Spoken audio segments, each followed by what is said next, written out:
បង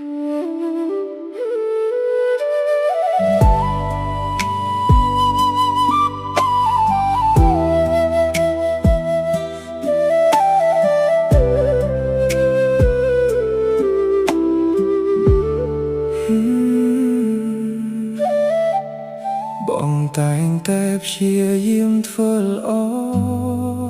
ស្មោះស្នេហ៍នឹងនឹកបែរមើលថែអូនគ្រប់ពេលបងមិនដែលប្រកាន់រឿងអតីតកាលរបស់អូនតែអ្វីដែលបងចង់បានគឺមានតែភាពស្មោះត្រង់ពីអូនប៉ុណ្ណោះបងធ្លាប់ជឿថាបើបងស្រឡាញ់អូនឲ្យអស់ពីបេះដូងនឹងការអត់ធ្មត់នឹងមើលថែអូនឲ្យបានល្អថ្ងៃណាមួយអូននឹងមើលឃើញអំពើល្អរបស់បងតែបងគិតខុសអ្វីដែលបងទទួលបានមិនមែនជាក្តីស្រឡាញ់ដែលបងរងចាំបងទទួលបានតែការមិននៅបើការខកចិត្តនិងការឈឺចាប់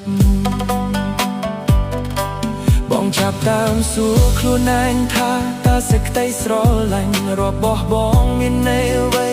បើមនុស្សដែលបងស្រឡាញ់មិនដែលឲ្យតម្លៃបងសូម្បីតែពាក្យថាស្រឡាញ់ដែលចេញពីមាត់អូនក៏ធ្វើឲ្យបងមិនដឹងថាវាជាការពិតឬគ្រាន់តែជាពាក្យដែលនិយាយដើម្បីឲ្យបងបាននៅក្បែរអូន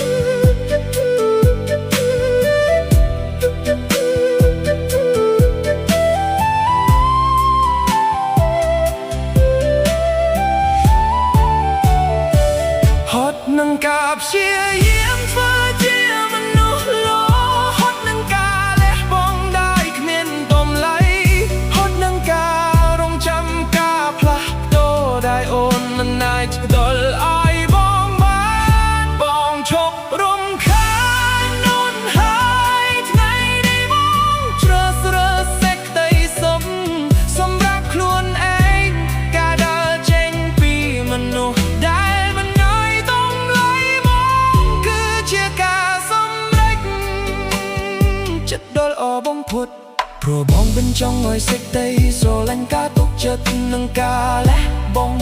ដែលបងផ្ដល់ឲ្យអូនក្លាយជាអាវុធដែលត្រឡប់មកធ្វើឲ្យបេះដូងបងឈឺចាប់ម្ដងហើយម្ដងទៀត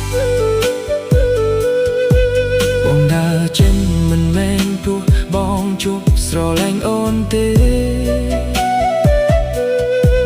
បងដើរចេញព្រោះបងមិនអាចបន្តការឈឺចាប់បានទៀតបើថ្ងៃណាមួយអូននឹកឃើញបងសូមគុំសួរថាហេតុអ្វីបងផ្លាស់ប្ដូរ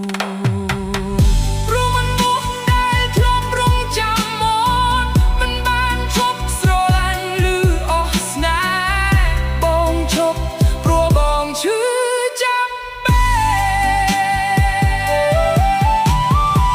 បងសូមលាហើយបងសូមលាហើយបងសូមលាហើយបងសូមលាហើយបងសូមលាហើយបងសូមលាហើយបងសូមលាហើយបងសូមលាហើ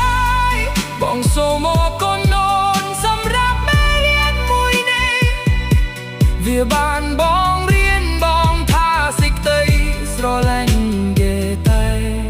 ម្នាក់ឯងមិនអាចរក្សាទំនាក់ទំនងមួយបានទេចាប់ពីថ្ងៃនេះទៅបងមិនឈប់រងចាំចាប់ពីថ្ងៃនេះទៅបងមិនឈប់រងចាំបងនឹងយកបេះដូងដែលបែកបាក់មួយនេះទៅជាបាលដោយខ្លួនឯងហើយចាប់